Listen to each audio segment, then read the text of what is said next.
आज महाराष्ट्रामध्ये सर्वात जास्त मोठी धरणं आहेत. दरवर्षी इरिगेशनवर महाराष्ट्र अन्य राज्यापेक्षा जास्त खर्च करतोय, पण क्षेत्र ओलिताखाली आणण्याच्या बाबतीत आज आपल्या देशामध्ये महाराष्ट्र हा शेवटच्या क्रमांकावर आहे.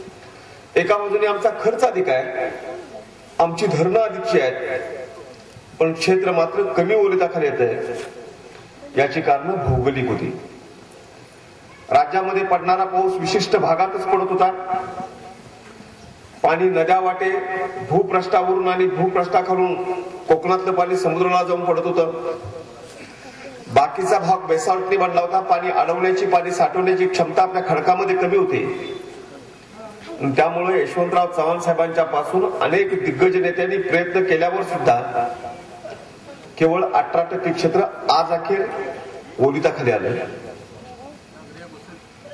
एका बाजूने शेतीला पाणी येत नव्हतं, जिरायत शेती परवडत नव्हती, बागायती पिकाशिवाय पर्याय नव्हता.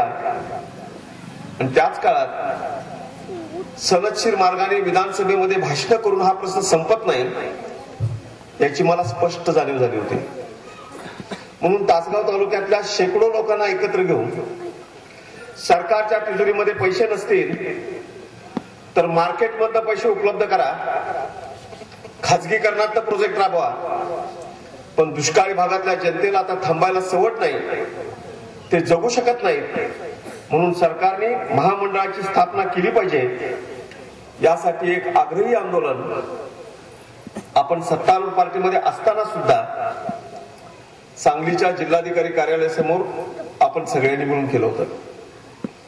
आणि महाराष्ट्रामध्ये सत्तांतर झालं, युतीचं राज्य झालं. मी घणाघाती टीका करत होतो. अनेक वेळा मंत्री आमच्यावर टीका करू नका, तुमचं काय असेल ते सांगा, असंही निरोप देत होते. आजही माझ्याकडे प्रोसिडिंग उपलब्ध आहे. मंत्रालयामध्ये आपलं राज्य गेल्यानंतर पुन्हा आपलं राज्य येईपर्यंत मी कधीही गेलो नव्हतो.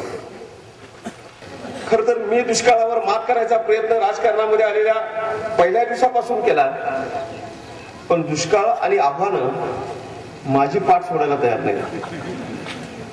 पण एक नक्की आहे, ज्या मतदारसंघामध्ये इलेक्शनचे 15 दिवस चांगले जातात तिथं पुढची 4-4.5 वर्ष ही जातात.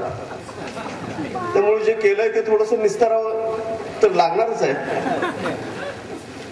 आणि 1 लाख रुपयेपर्यंत कर्ज फक्त 2% व्याजाने शेतकऱ्यांना उपलब्धच होईल. त्यासाठी जे धोरणात्मक निर्णय घ्यावे लागतील ते आम्ही निश्चितपणाने घेऊनच दाखवू. की जिल्हा परिषदेची जबाबदारी आर पाटीलवर, खर तर माझ्यावर पूर्वीच्याच काही जबाबदाऱ्या फार मोठ्या आहेत. कदाचित त्या मोठ्या जबाबदाऱ्या मला फिरू शकतील, पण ही मोठी जबाबदारी इतकी मोठी आपल्या जिल्ह्यातली, त्यामुळे जे काय असेल ते सामुदायिकपणाने निर्णय घेऊन एकत्रितपणाने विलासराव शिंदे साहेबांच्या नेतृत्वाखालचे पुढचे सगळे निर्णय होतील